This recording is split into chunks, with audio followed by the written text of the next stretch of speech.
শহীদ হব, ইসলাম বিরোধী এজেন্ডাগুলোকে আমরা রুখে দেব। প্রস্তুত থাকবেন তো ইনশাআল্লাহ। আমাদের চূড়ান্ত সফলতা, চূড়ান্ত গন্তব্য আল্লাহর জমিনে আল্লাহর খেলাফত কায়েম করা, মানব রচিত তন্ত্রমন্ত্রের জাতকল থেকে দেশ জাতিকে মুক্ত করে আল্লাহর জমিনে আল্লাহ প্রদত্ত রাজনৈতিক বন্দোবস্ত খেলাফতের ব্যবস্থা বাস্তবায়ন করবার জন্য আমাদের সংগ্রামকে আমরা অব্যাহত রাখবো ইনশাআল্লাহ।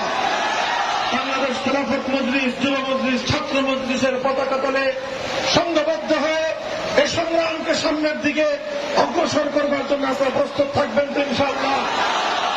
ইনশাআল্লাহ আমরা আছি আপনাদের সাথে। দেখা হবে রাজপথে, কথা হবে স্লোগানে ইনশাআল্লাহ। খোদার আকাশ, খোদার জমিন,